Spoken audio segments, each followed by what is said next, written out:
time to get this show started. 3, 2, 1. Let's go.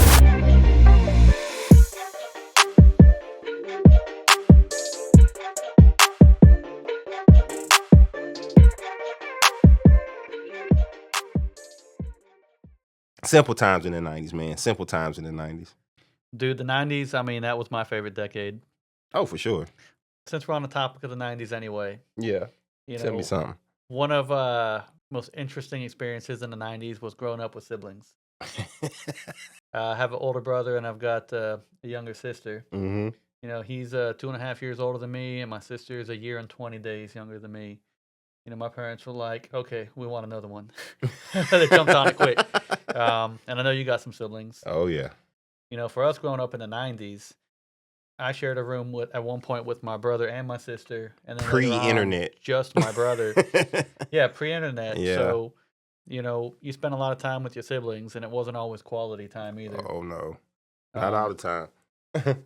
And, you know, with me and my brother in particular, we didn't always get along. We didn't always see eye to eye. And how it is, and at least how it was in my household was, you know, my brother being the oldest, usually he got his way, which meant I had to just be around and see what he was doing and Endure. yeah, and endure. That's a good word for it. You know, he was big into video games, which we were talking about Mhm. earlier. So a lot of times I'd play video games with him, which was cool.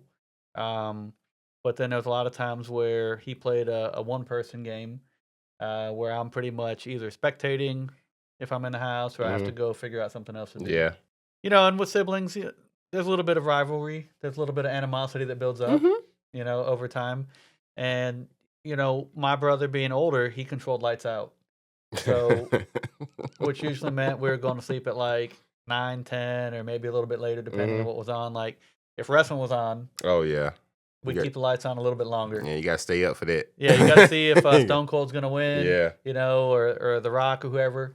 But that, I guess that was our social media because we had to watch wrestling to go talk about it in school the next That's day. right. That's exactly right. That, you know, that was wrestling, yeah. video games, Pokemon. That was the it topics, at least for Yeah. the boys. Oh, yeah.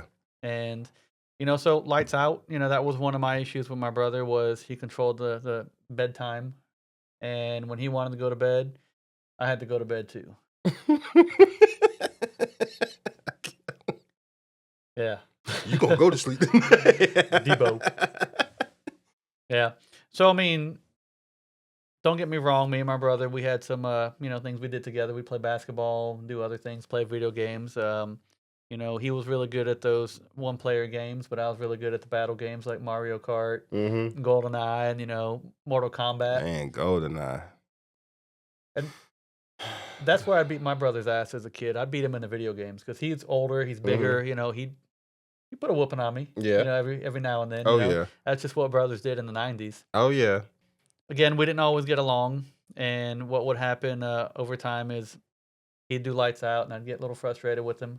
And, you know, I don't know what I had going on as a kid, but the last thing I wanted to do was go to bed. So when he hit lights out and we had to go to bed, I'd be up awake for hours. You know, I didn't have a night light with a book or, you know, I didn't have a phone I could look at. You just or staring anything up else. at the ceiling. I'm just staring up at the ceiling. You know, hearing the air conditioner cycle on and off. That was about the noise we had back then. You know, so over time, I did build up a little bit of animosity, and I had a bunch of free time on my hand to think about what I wanted to do. And so my first thought was, okay, well, I'm gonna mess with him. You know, brotherly love. So what? You know when this man go to sleep? Yeah. I mean, that's exactly. I didn't have to wait. He just made it happen. You know, over time, you know, instead of just sitting there being angry that I had to go to bed, I just figured out ways I can mess with them. So, you know, the house that I grew up in was built in the 1920s. So the house had, you know, fallen apart, you know, worn out. Oh, it had its noises. It had its noises and it had its, you know, cracks and breaks and stuff like that. But, Okay. you know, the point I'm getting at is one thing that we had to deal with a lot was cockroaches. You know, this is South Florida too. There's Oh, cockroaches yeah. all over the fucking place. Oh, yeah. So my brother, he was definitely afraid of cockroaches, right? So one night I had this plan when it was gonna be lights out, Gonna wait about 30 minutes for him to fall asleep, or at least get to that comfortable point that he was probably half asleep.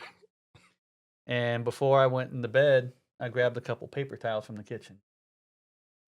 So what I did is I waited for him to get to that zone that he was about to fall asleep, and then I would crawl over because we had bunk beds. So he had the bottom bunk, which was a little bit wider, and I had the top bunk, which was a little bit narrower.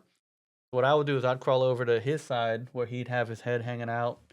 He would always sleep in this kind of iconic position for him. He'd kind of, have his head on his hands, and his arm would be hanging out there, right?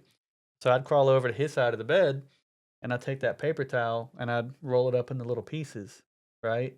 So my thoughts were I was going to make him think there was a cockroach on his bed and then just act like nothing happened. So I went over there and I'm looking down on him, and I could see him. There's a little bit of light coming in from the window on the outside, so I can kind of see him and what was going on. So I'd roll up these little paper towel balls, and I would drop them. I drop them so they would hit his arm and kind of slide down. So my thought was, he's going to think it's a cockroach, right? And then get scared. Well, it worked.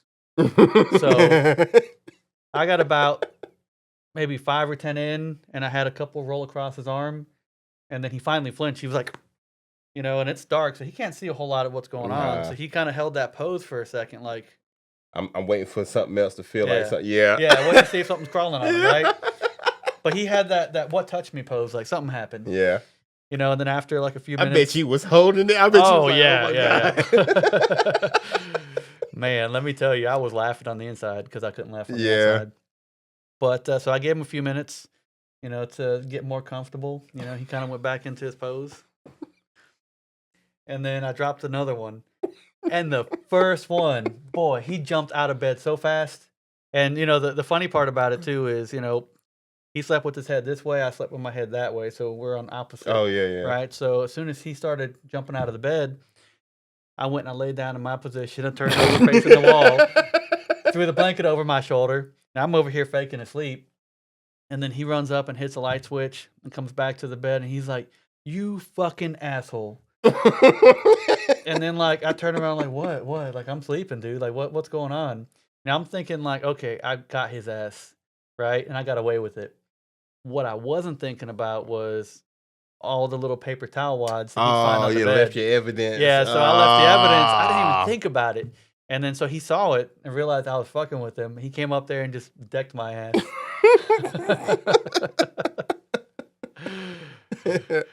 Damn. Yeah. Yeah, it'd be hijinks and bullshit like that going on with your siblings. Like, Absolutely. for real. Like, if it ain't, I don't know. I don't know. That's normal. Like, all my homeboys, everybody I've ever dealt and talked with, I always had some crazy shit going on.